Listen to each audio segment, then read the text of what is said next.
This guy said one of his comrades was eaten by tiger sharks. Let's get into it. When you said that the body was eaten up by what? And he was drifting out to where the sharks were feeding. How about the first mission on the ground? Don't feed the sharks. Holy sh... We had to go down and bring his body up. He would kill an enemy soldier, grab him by the throat, groin, whatever that. He killed 2 in Fulak. And we had to check and see that there was no mines on the ship, on the bottom of the ship. Didn't run into any, but we saw they had something that I don't know what the hell it was, but fire was coming out of it. And we had to avoid that. You know, the fire was coming out of had it in the bottom of the ship. And we were trying to get around that because I wanted to check the whole ship. And one instinct thing that happened, we got there, it had pretty air, no problem with that. And we got to the end, and they had these tiger sharks. See, the Army was supposed to tell the Navy, hey, you're here now. Or the Navy was supposed to tell the Army, we're here now. And let's, don't feed the sharks or the fish, because we're going to be in the water. We got divers in the water. Holy shit. Well, it didn't work that way. Somehow, the tiger shark showed up. I'm finishing up my dive now.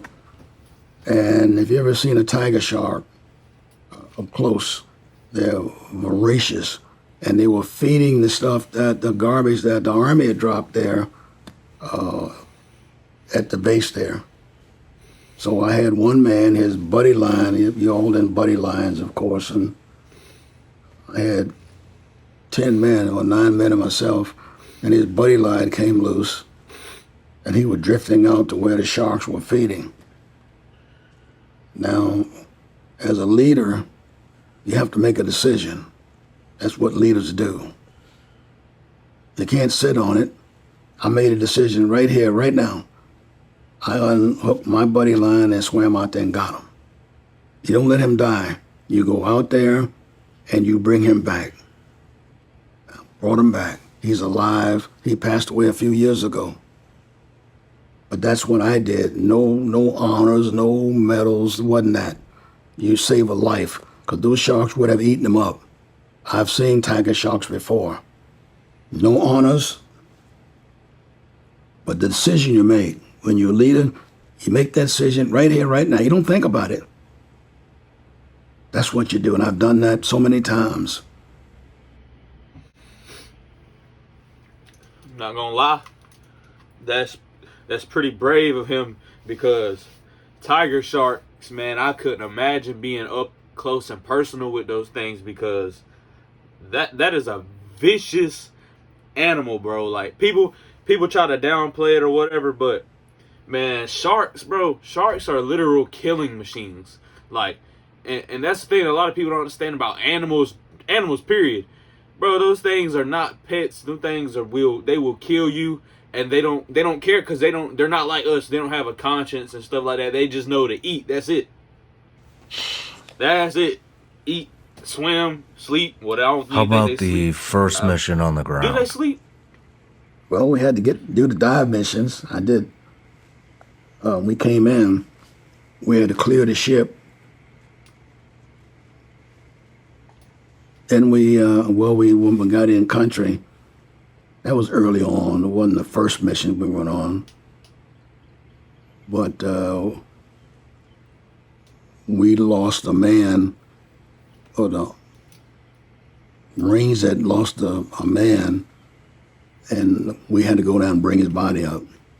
And while we were down there, we found there was over a couple hundred rounds of ammunition down there buried in the mud. So we brought the kids. Wasn't much in the kids' body, you know. They'd eaten them up pretty good. So we brought up what was left, and then we decided to go back down and get those rounds, because the NVA would take those rounds and they could use explosives with them. They had them buried there, over 200 rounds. So we went back down and we pulled up every one of them. When you said that the body was eaten up by what? By sharks. By sharks? Oh, yeah. Yeah, now we had the Songbo River, and they had not just sharks, but they had the Songbo River was a major river where the ships come down, not ships, but boats that come down there, and uh, the Vietnamese, they washed in the river a whole bit. There were families around there, but that wasn't my concern. We wanted to get that boy's body up, and we did it. And then we found those rounds. We had to get those up now. Then what to do with it? EOD came in, and they took. Imagine jumping in a big river with bull sharks and probably some huge crocs or alligators, depending on where it was at. The rounds. They took the rounds. I didn't lose any men on that one. Didn't lose a man. But it was a hell of an experience.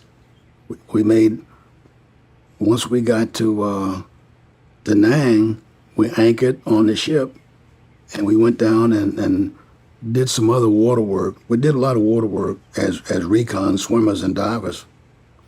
Because the grunts were not divers. When they had a problem, they had to call us. I did a lot of that stuff. I was an officer by that time. No, I really wasn't. I was a staff sergeant. I didn't get a commission until later on.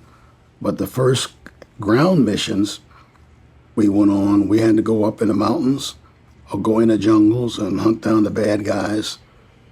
And that's the first time they gave us the dogs. They gave us the war dogs. And I had 2 of them on my first mission. And then Argo and King couldn't get along, so I kept King. King was killed later on in the Fulop. Good dog, tough dog would kill you.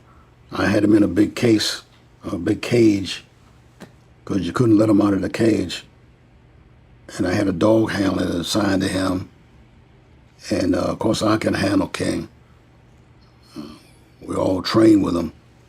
And he would kill an enemy soldier, grab him by the throat, groin, whatever that.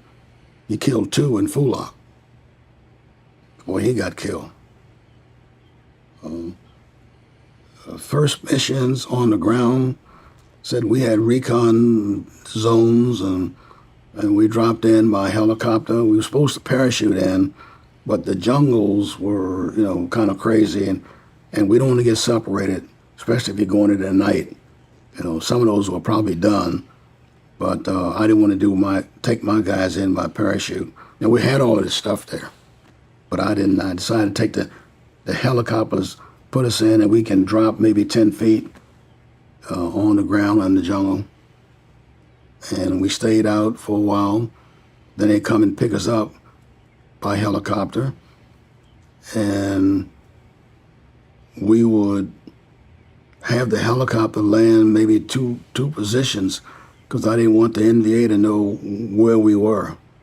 So he would drop in here, drop in there, and we were supposed to be at one place. And they knew where we were coming in. We'd radio them, so we're going to be here. But sometime we would drop. Man, like this, that sounds mad interesting. I'm not gonna lie, but me personally, I'm not going to the military, bro. Like, I can't do it. There's no way I would serve this country, gang. I'm gonna be 100% real with you. But these stories sound awesome, like almost like out of a movie or a video game. A flare over here. We did what we could so the enemy wouldn't know that we're going to be picked up here and jump in on us. Diversions. Yeah. Yeah. We did that all of our missions and never got caught. But we did a lot of those missions until the first part of it, coming in on ground, they put us in with First Force. They were already there. And we became part of First Force. And we fought with them. And then we did work with them, and then they sent us south. And Colonel Waller had a battalion there, and he was our first CO when we were training back in the States.